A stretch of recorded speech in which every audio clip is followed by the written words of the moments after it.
Catullus 10 to Varus.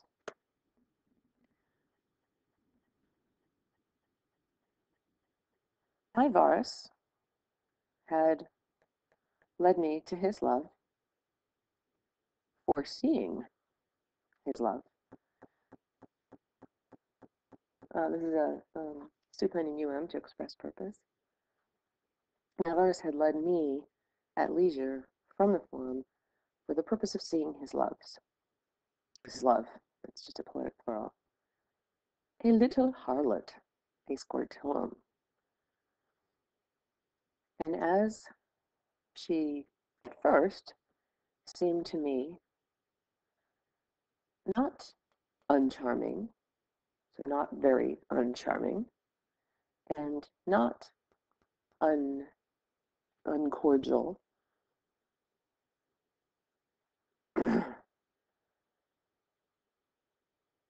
and as we arrived here to this place to see her, now, even though Scortillum is neuter and is modified by all these neuter adjectives, it's still referring to the little girlfriend, the little harlot.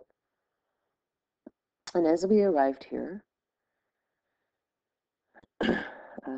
various conversations befell us. This is short for incuderant, among which, for instance, what was it like in Bithynia? So this is after Catullus returned from his stint in Bithynia. What was it like in Bithynia? How was Bithynia holding itself? And quonam aere, with what bronze or money Bithynia had profited me. So these are all subjunctives inside an indirect question about what were the conversations they were having. I responded that what it was, that there was nothing, neither for the people there themselves, or the governors there themselves, or for the cohort. So there, I replied that there was nothing. So this is an indirect statement. There was no way, there was nothing, how or why anyone could bring back a greasier head. So that's the little idiom for having a greasy or oily head. Suggests wealth and profit, that you can afford hair product.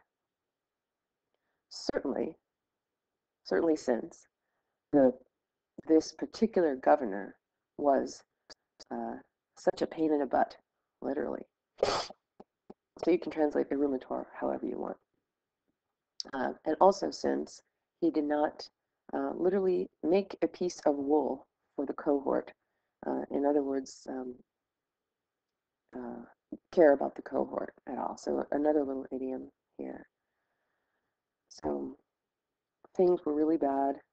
There's no way anybody could come back with their head greasier, especially since the governor was such a pain, nor, or especially since,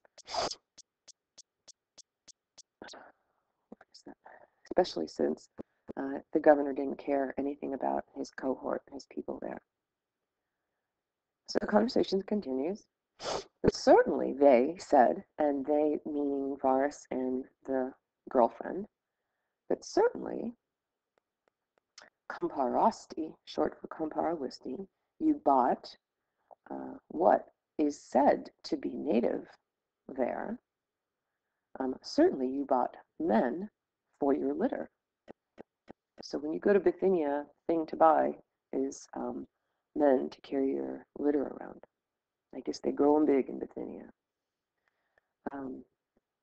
I, as so that, sorry, oot fuckerum, so that I would make myself, singularly more lucky, or more lucky to the girl. So now Catullus wants to make himself seem really good. I said, oh, well, it wasn't so horrible, Tom Maligne, it wasn't so horrible for me that as a result, um, even if a bad province befell me, it wasn't so horrible that non possem parare, that I was not able to obtain 8 straight back men. So now Catullus is starting his lie. He's saying, yes, I did obtain men to carry my litter. But in reality, now this is Catullus's aside to you, the reader, but there was actually nullus erat nec hic nequilique me. But really, there was nothing here nor there for me.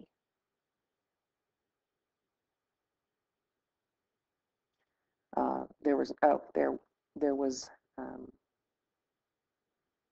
yeah, there was nothing or no one here or there for me. And then a relative clause describing who that nothing might be. There was nobody who was able to place on their neck the fractum pedem, the broken foot of lateris grabati, of an old couch. So even if he had a couch or a litter, it was awful, and there was not at all anybody who could carry it around for him. But she, as befitting someone who is rather wicked or evil or foul, so now she's starting to become worse and worse in Catullus's eyes. Oh, please, she said, Quaesomnihi, please, my Catullus, um, please, commoda palomistos, please lend them to me for a little while, for I wish to be carried to Serapis, and by metonymy it means to the temple of Serapis. So now she's really trying to catch Catullus in this lie. Oh, uh, wait a minute, I said to the girl.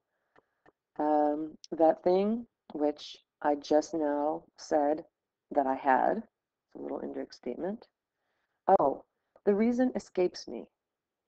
So I don't know why I said what I just said. My friend, my good friend, he is Gaius Cinna. He actually procured them for himself. So it was my friend Gaius Cinna who actually bought these 8 straight back men. But in reality, truly, whether they're his or mine, what is it to me? So it's as though you're saying that it's just easy for you to borrow your friend's car, and you accidentally said that your friend's car was your own. I use them just as though I had procured them for myself. But you, you live um, uncouth. Insulsa is actually the opposite of salsa, salsus a est, which means that you have taste or education. So if you're in salsa, that means you have no taste, no education, that you're lowly. Um, so, so now this is Catullus actually talking to the girl, but you live, you live uneducated, horribly uneducated and wicked. You, for whom it is not proper to be,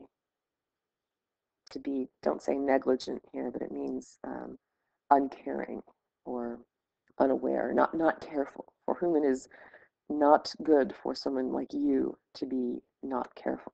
So now he's actually calling her a slut, and you, slut, shouldn't be saying things like this to me, to someone such as Catullus.